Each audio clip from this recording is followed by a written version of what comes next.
আজ সারাদিন মানে সকাল থেকে যে নিউজটা নিয়ে সবার মধ্যে খুব আলোচনা হয়েছে সেটা হলো ডোনাল্ড ট্রাম্প এবং নরেন্দ্র মোদী এদের মধ্যে যে বৈঠকের পর যৌথ সংবাদ সম্মেলন, সেখানে আসলে বাংলাদেশ প্রসঙ্গে ট্রাম্প কি বলেছেন। সকালে কিছু কিছু পত্রিকায় রিপোর্ট হয়েছে, শিরোনাম এমন হয়েছে যে বাংলাদেশের দায়িত্ব ট্রাম্প মোদির হাতে তুলে দিয়েছে।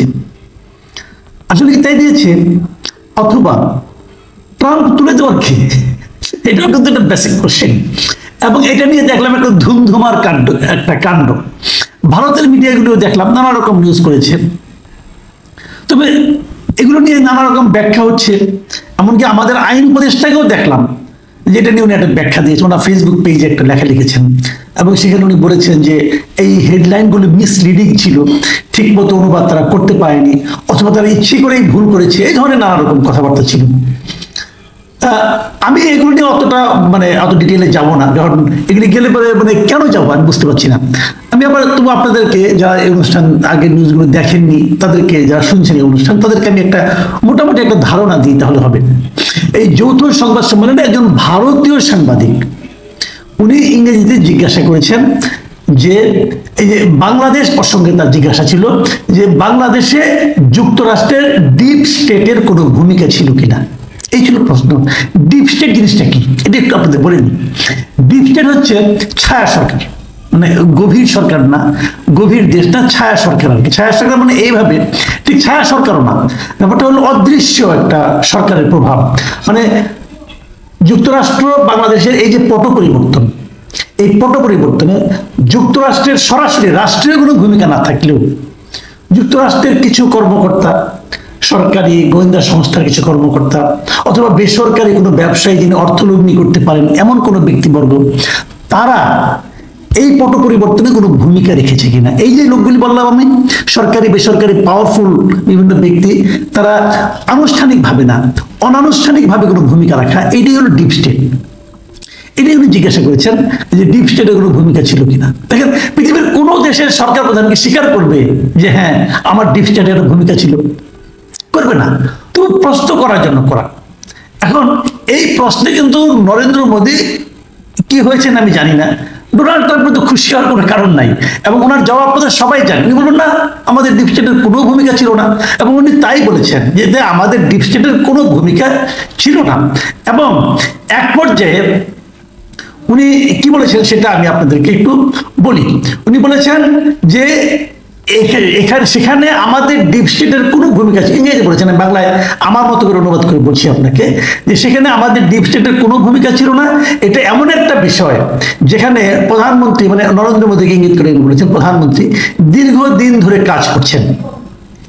আবার তারপর বলছেন যে স্পষ্ট করে বললে ভারত সেখানে শত শত বছর ধরে কাজ করছে, আর সেসব বিষয় তিনি পড়েছেন, মানে উনি পড়েছেন ভারতের ব্যাপারে, তবে বাংলাদেশের বিষয় আমি প্রধানমন্ত্রীর উপর ছেড়ে দেব। এটা বলে ট্রাম্প মোদির দিকে ইঙ্গিত করেছেন। দেখেন এই কথাটা বলার মাধ্যমে উনি কি বলেছেন, দেখেন কয়েকটা কথা, যে ভারত সেখানে শত শত বছর কাজ করেছে। ভারত কোথায় কাজ করেছে শত বছর ধরে? বাংলাদেশে। ভারতের ডিপ স্টেট কি বাংলাদেশের জন্য বাংলাদেশে এসে কাজ করেছে? এটা তো একটা ভয়ঙ্কর অভিযোগ। এটা কিন্তু উল্টা ভারতের প্রতি অভিযোগ দিলেন উনি, যে ভারতের ডিপ স্টেট আমাদের এখানে কাজ করেছে। তাই হলো না জিনিসটা? তো এই অভিযোগে মানে ভারতকে আমাদের উপর দায়িত্ব দেওয়া হয়েছে, এটা কেন? তারপর উনি বললেন যে তবে বাংলাদেশের বিষয়ে আমি প্রধানমন্ত্রীর উপর ছেড়ে দেব। মানে এই প্রসঙ্গে এই আলোচনার ব্যাপারটা উনি প্রধানমন্ত্রীর উপর মানে নরেন্দ্র মোদীর উপর ছেড়ে দিচ্ছেন, নাকি পুরো বাংলাদেশ ইস্যুটাকে উনি নরেন্দ্র মোদীর উপর ছেড়ে দিচ্ছেন, এটা নিয়ে কিন্তু একটু দ্বিধা থাকতেই পারে। তবে আমি যেটা বলছিলাম যে এখানে আমাদের আইন উপদেষ্টা আসিফ নজরুল উনি যে ব্যাখ্যাটা দিয়েছেন, উনি ওনার ফেসবুক স্ট্যাটাসে কিছু লিখেছেন, আমি ওনারটা একটু পড়ে শুনি আপনাদেরকে যাতে নাকি আমার ভুল না হয়।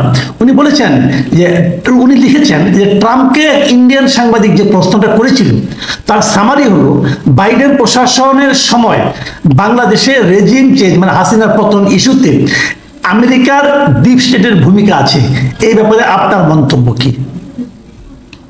উত্তরে ট্রাম্প বলেছেন না, আমেরিকার ডিপ স্টেটের কোনো ভূমিকা নেই, এবং তারপর চোখে মুখে বিরক্তি নিয়ে মোদির দিকে ইঙ্গিত করে যেহেতু উনি আবার ব্র্যাকেটে লিখেছেন, যেহেতু ইন্ডিয়ান সাংবাদিক মন গড়া তথ্য প্রচার করতে চাচ্ছিল, তাই ইন্ডিয়ান প্রধানমন্ত্রীর দিকেই তাকে রেফার করে দিয়ে ট্রাম্প বলেছেন বাংলাদেশ ইস্যুতে ওই প্রশ্নের উত্তরটা মোদির উপর ছেড়ে দিলাম। মানে বাংলাদেশ সংক্রান্ত ওই প্রশ্নের উত্তর মোদিকে দিতে বলেছিলেন ট্রাম্প। এই হলো ঘটনার সামারি। এই যে কথাটা আমি বললাম, এটুকু আমাদের আইন উপদেষ্টা উনি লিখেছেন, মানে এটা উনার ব্যাখ্যা। তো ওনার ব্যাখ্যাটা কিন্তু আপনারা আবার যদি কেউ ভিডিওটা দেখেন, ইউটিউবে ভিডিওটা পাবেন, কিন্তু আপনি ইউটিউবের ভিডিওটা দেখে নেন, দেখবেন যে ওনার বক্তব্যের সঙ্গে কতটুকু মেলে কতটুকু মেলে না, কিছু মিল তো পাবেনই, কোনো সন্দেহ নাই। আবার আমি যে ব্যাখ্যাটা দিলাম একটু আগে, যে এই ব্যাপারে ভারত 17 বছর ধরে কাজ করছে, ভারত বলবে ভারতের উপর ছেড়ে দিলাম, এটার আবার আরেকটা ব্যাখ্যা কিন্তু আপনি দিতে পারেন। আবার এই প্রেস কনফারেন্সের পরে আমি প্রেস কনফারেন্সের চরিত্র নিয়ে একটু করে আলাপ করবো। প্রেস কনফারেন্সের পরে ভারতের যিনি পররাষ্ট্র সচিব, তিনিও কিন্তু একটা সাংবাদিকদের কিছু কথা বলেছেন। সেখানে উনি কি বলেছেন সেটা আপনাদের একটু আমি বলি। সেখানে এই বিদেশ সচিব উনি বলেছেন যে দুই নেতার মধ্যে এই বিষয়ে আলোচনা হয়েছে, সেটা আপনাদের জানাই। বাংলাদেশের সাম্প্রতিক পরিস্থিতি নিয়ে প্রধানমন্ত্রী মোদী তার উদ্বেগ প্রকাশ করেছেন এবং সে দেশের পরিস্থিতি ভারত কিভাবে দেখছে সে কথাও জানানো হয় তাকে। ভারত আশা করছে বাংলাদেশের পরিস্থিতি এমন একটা দিকে এগোবে যে যাতে উভয় দেশের মধ্যে গঠনমূলক ও স্থিতিশীল সম্পর্ক গড়ে ওঠে, কিন্তু সেখানকার পরিস্থিতি নিয়ে চিন্তা রয়েছে এবং প্রধানমন্ত্রী মোদী সেই উদ্বেগের কথা ট্রাম্পের সঙ্গে আলোচনায় তুলে ধরেছেন। তো এই যে কথাটা আমি পড়ে শোনালাম, এটা কিন্তু ভারতের একটা পত্রিকা থেকে পড়ে শোনালাম, এবিপি আনন্দ থেকে। তো এখন ভারত বাংলাদেশ নিয়ে কিন্তু উদ্বিগ্ন, এই কথাটা মোদী সেখানে প্রকাশ করেছেন বলে এই মানে আপনার এই পত্রিকা জানালো। এই হলো পুরো ঘটনা। এখন এই ঘটনার প্রেক্ষিতে আমি দিয়ে একটা কথা বলি আপনাদেরকে। এক নম্বর কথা হলো, আপনি যদি ইউটিউবে পুরো অনুষ্ঠানটা দেখেন, ইউটিউবে অনেকগুলো পাবেন, ছোট ছোট ক্লিপ পাবেন। আমি বলবো আপনাদেরকে যদি আপনাদের সময় থাকে পুরো ইন্টারভিউটা দেখে নেন, আপনি ইউটিউবে দেখবেন। ইউটিউবে দেখলে আপনি দেখবেন যে সংবাদ সম্মেলনের ক্যারেক্টারটা কি ছিল আসলে। আমার কাছে মনে হয়েছে এই সংবাদ সম্মেলনটা খুব একটা স্বতঃস্ফূর্ত এবং আনন্দ ঘন পরিবেশে হয় নাই। এক নম্বর, দেখবেন দুইজন বসে আছে পাশাপাশি এবং বসার ভঙ্গিতে যে খুব একটা আনুষ্ঠানিকতা এরকম আমি দেখিনি। আর সাংবাদিক বসেছিল ফ্লোরে, সাংবাদিকদের বসার কোনো ব্যবস্থা কিন্তু ওখানে ছিল না। আমার কাছে খুব অবাক লাগছে যে যুক্তরাষ্ট্রে অনুষ্ঠিত একটা সংবাদ সম্মেলন, সেখানে সব সাংবাদিকরা মাটিতে বসে কেন, মানে ফ্লোরে বসে কেন। আবার আরেকটা জিনিস আমি দেখেছি, একটা প্রশ্ন করার জন্য হুড়োহুড়ি ভাব। যুক্তরাষ্ট্রে এই ধরনের আমি কখনো সংবাদ সম্মেলন দেখিনি যে প্রশ্ন করার জন্য হুড়ুড়ি, একজন একজনকে ওভারল্যাপিং করে কথা বলছেন, একসঙ্গে 4-5 জন প্রশ্ন করছেন, তারপরে একজন কথা যার গলার স্বর জোরে হচ্ছে, তিনি কথা বলতে পারছেন, অন্যরা পাচ্ছেন। এই ধরনের দৃশ্য আগে কখনো দেখিনি। এখানে দেখলাম মনে হলো যেন ভারতে অথবা বাংলাদেশে অথবা আমাদের এই সাবকন্টিনেন্টের কোনো একটা আমি মানে সংবাদ সম্মেলন দেখছি। আবার আরেকটা জিনিস দেখলাম, এটা খুব প্রিপেয়ার ছিল না। তার মানে হলো কিভাবে, আমি দেখলাম যে পেছনে দুজন ট্রান্সলেটর ছিল, মানে অনুবাদক, তারা অনুবাদ করে দিচ্ছি। ভারতীয় সাংবাদিক ইংরেজিতে বলছে, ওটাও দেখলাম অনুবাদ করে দিচ্ছে ট্রাম্পকে। মানে উনি কি ভারতের ইংরেজি বুঝেন না আমি জানি না কি হলো, আবার হিন্দিতে একজন অনুবাদ করছে। তো সব মিলিয়ে সংবাদ সম্মেলনটাই আমার কাছে আপ্লুত মনে হয় না। এত বড় দুজন নেতা, সারা দুনিয়ায় যারা নাকি গণতন্ত্রের প্রতিভা হিসেবে পরিচিত, তাদের মতো লোক বসে সংবাদ সম্মেলন করছেন, কিন্তু এরকম আগুছালো কেন আমার কাছে আমি বুঝতে পারি না। দ্বিতীয় যে কথাটা বলে আমি আলোচনাটা শেষ করব, সেটা হলো ভারত এবং যুক্তরাষ্ট্রের দুই মানে সরকার প্রধানের সংবাদ সম্মেলন হয়েছে।